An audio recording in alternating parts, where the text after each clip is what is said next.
Assalamualaikum warahmatullahi wabarakatuh. Apa kabar semua?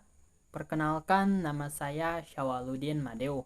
Saya dari Prodi Manajemen Keuangan Syariah kelas A.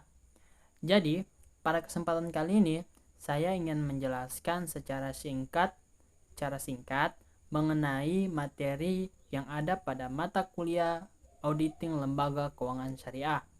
Adapun materi-materi yang nanti saya akan jelaskan diantaranya yaitu pengertian audit, yang kedua tujuan audit, yang ketiga manfaat audit, dan yang keempat yang terakhir yaitu prosedur audit pada lembaga keuangan syariah. Oke, langsung saja kita masuk pada materi yang pertama yaitu pengertian audit. Audit adalah proses sistematis dan independen yang untuk mengumpulkan dan mengevaluasi bukti secara objektif guna menentukan sejauh mana suatu entitas, aktivitas, proses, atau sistem sesuai dengan standar yang ditetapkan.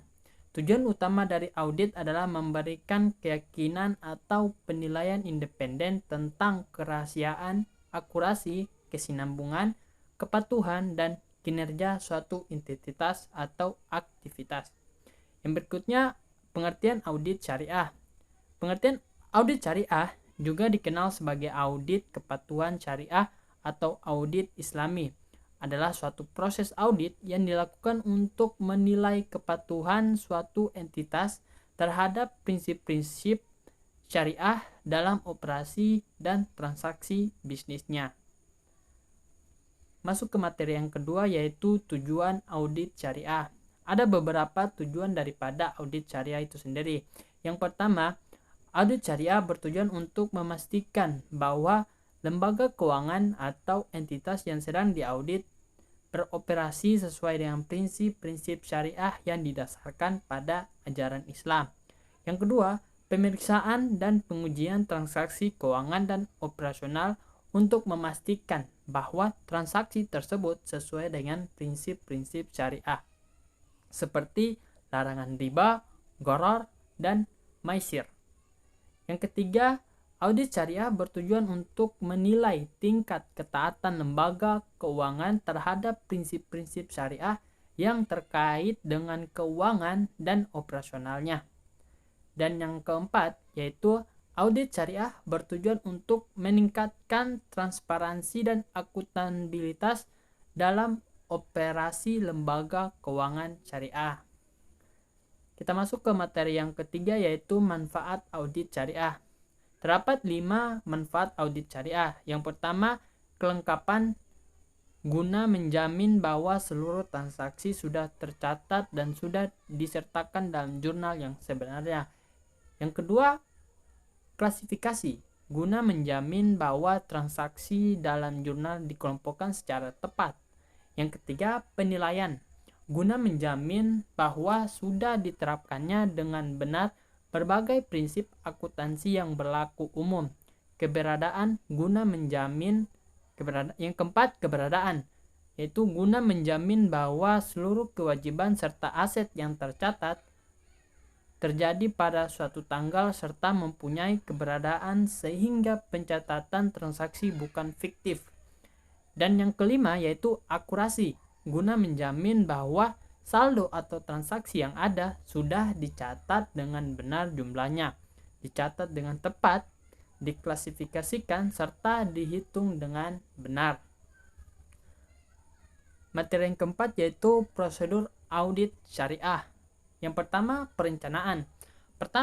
Perencanaan. Auditor harus memahami bisnis lembaga keuangan Islam, termasuk sifat kontrak yang digunakan untuk berbagai jenis layanan keuangan Islam. Kemudian auditor syariah perlu mengidentifikasi teknik, sumber daya, dan ruang lingkup yang tepat untuk mengembangkan program audit. Program audit kemudian akan diidentifikasi kegiatan utama yang akan dilakukan, tujuan dari setiap kegiatan dan teknik yang akan digunakan, termasuk teknik pengambilan sampel untuk mencapai tujuan audit. Di antara teknik yang dapat digunakan antara lain pemeriksaan makalah, wawancara, benchmarking, survei, studi kasus, dan diagram alir. Berikutnya, inspeksi. Yang kedua, inspeksi. Teknik audit yang tepat perlu diidentifikasi dan dijelaskan. Diperlukan teknik yang tepat untuk mengumpulkan bukti-bukti yang dibutuhkan, baik secara kualitas maupun kuantitas, untuk mencapai kesimpulan yang wajar sesuai dengan syariah. Aspek utama pemeriksaan di lapangan membutuhkan teknik pengambilan sampel. Pemeriksaan dokumentasi yang lebih rinci akan diperlukan, apakah metodologi pengambilan sampel digunakan atau tidak. Kertas kerja dan catatan audit adalah dua hal yang terpenting dalam tahap pemeriksaan.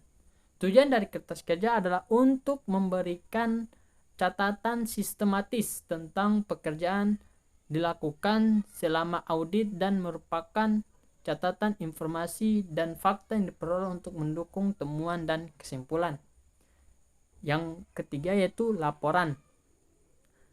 Merupakan hasil dari pelaksanaan audit termasuk penyusunan laporan audit syariah, yaitu komunikasi yang baik dari auditor kepada pengguna atau pembaca. Secara umum, laporan akan berbeda, tetapi semua harus menginformasikan kepada pembaca tentang tingkat kesesuaian antara informasi dengan kriteria yang telah ditetapkan. Oke, baik. Mungkin sekian tadi dari penjelasan materi dari saya. Apabila ada salah kata, saya mohon maaf. Wabillahi taufik wal hidayah. Wassalamualaikum warahmatullahi wabarakatuh.